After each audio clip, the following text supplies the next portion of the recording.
So I got a great question from a young man here today who wants to know, yo, Elliot, do you still believe that it's important for men to get in touch with their feminine side? Integrate the inner feminine, things of this nature, which is a very popular idea, one that has kind of been fed to us since the 1960s, that men need to become more feminine, get in touch with their soft side. And I got to tell you that there was a long time that I truly believed that. I believed it. I even tried it out.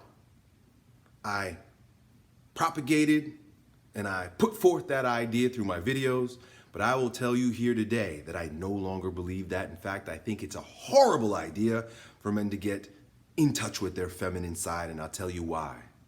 Because when a boy is born, he's nourished at the heart, the breast, and within the flesh of his mother. We are part and parcel with our mother in the same way that a baby girl is. Both the baby girl and the baby boy are very attached to mommy. Very attached, even so much so that psychology tells us that when a baby comes out of the womb, it doesn't even know the difference between itself and its mother. We're very much like our mothers, with our mother's flesh and our mother's minds. Even the beat of our mother's heart and the smell of her breath, the nourishment of our breast, we are very much intertangled with the essence of the feminine. Right from our get-go, both boy and girl. But there comes a point where both the little boy and the little girl begin to develop an ego and begin to recognize that I'm over here and mommy's over there, and I'm not actually my mommy, not actually my mother. She is a person and I'm a person. That happens for both sexes, but something very different happens for the boy and the girl, and it needs to be recognized, appreciated, and mitigated, worked with. There comes a point when the little boy begins to recognize something is different about him. Not just that he's not his mommy, but he's a boy, he's a man. He's of a different order, a different essence than his mother. And so there becomes a second crisis of separation that must be understood and must be dealt with. The little girl, she just goes on. She recognizes, oh, I'm me and there's mommy, and she just goes about the rest of her life knowing everything about what it means to be a woman, because it's in her. It's her nature and it's her flesh. She sees her mother, she takes on the character of her mother. It's in her and nothing needs to change. But for the boy, he actually needs to be reformulated, retrained, reintroduced to another part of himself that he didn't know anything about, as long as he was part and parcel, flesh and mind of his mother.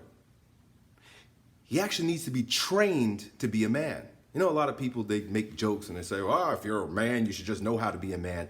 In this culture, where number one, first of all of us come from a mother, but second of all, not all of us have a dad, not all of us have a father. There is absolutely 100% critical necessity for boys to be shown, mirrored, given the example of what it is to be a man, and then be carried along that way, given lessons, given challenges, given opportunities to exercise and build up masculine qualities within them. Now, in this world where we are swimming in effeminacy, when I use that term, I use it based on the definition given by St. Thomas Aquinas, which is the unwillingness to let go of that which is pleasurable, comfortable, sensual, yummy, food, sex, video games, smoking weed, drinking alcohol, sleeping late, all those things. Unwillingness to give those things up in order to do what is arduous, what is hard, what is challenging. And I'll tell you that men grow, they become men through suffering and sacrifice, giving up comfortable things, putting away the material, mommy, sucky neediness. So in terms of integration and getting in touch with our feminine, we already are very much in touch with our feminine. We come from part and parcel, every cell in our body, the feminine, the mommy. There's no need for integration of that. If anything else, there's a need for an integration of the masculine in the man. Testosterone alone does not make you a man. Men become men through the mental.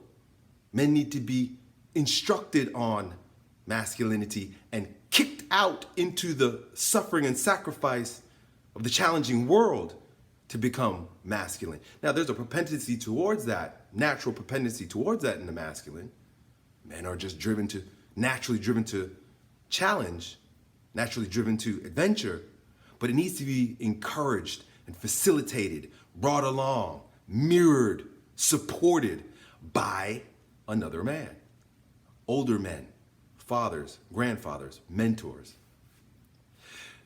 There is no need for further integration of the feminine. It's already in there. It's already naturally in there. I used this analogy when I was speaking with my men the other day. I spoke about how when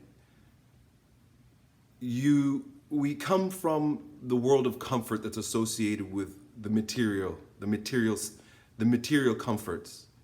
It's very much associated with the cuddling and coddling of mommy. You could think of that as a lollipop in the mouth. It's sweet, it feels good, cuddly, cozy, good feeling. But also, too much of it for too long begins to rot the teeth.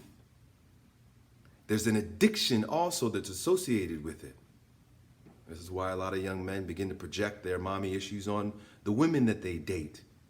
A lot of times it's just a transfer of that cuddling, that coddling, that sweetness from mommy that we then go seeking for in the young ladies that we start getting addicted to them because we have sex with them. And then we have all these hormones that make us real weak for them. This is why most men are manipulated by women, because they've got the goodies, they got the sweetness, they got the lollipop that you want to go lick.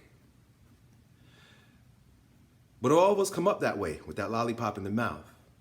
But what needs to happen if you're going to take on a different way, a more appropriate way for a man, is you got to totally 100% spit that lollipop out and rinse out the mouth, all that taste. You got to get away from it. This is why our ancestors had rites of passages associated with boys becoming men, where they would rip them away from their mommies and throw them into challenges, because they got to get away from that they got to get that feminine taste, that effeminate taste out of their mouth.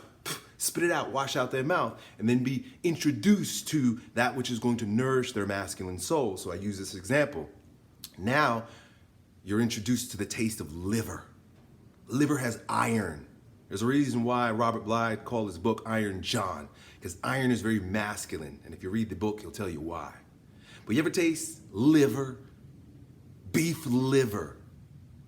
You eat it because it's good for you, because it nourishes you, because it makes you stronger. It might taste strong. It has that iron taste.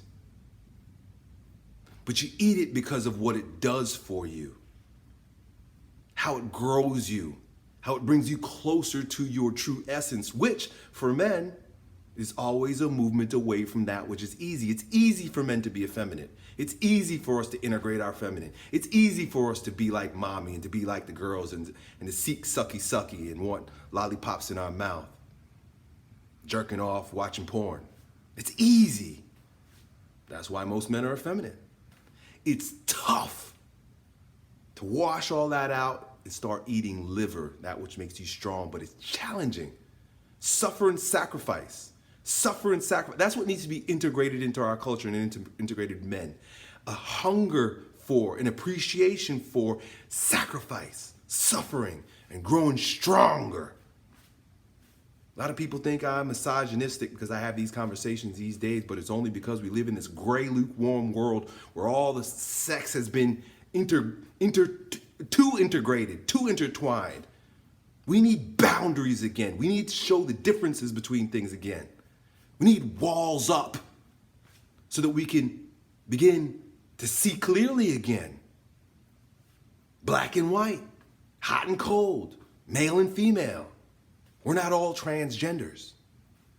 So I hope you begin to understand this evolution in my thought, my new way of processing the world. And it isn't because of anything beyond the fact that I've experienced a lot of the garbage that has been shoved down our throats. Men, we gotta spit out the lollipop, spit out the sweetness, rinse our mouth out, and take on that iron that makes us men. Make us strong again. Done.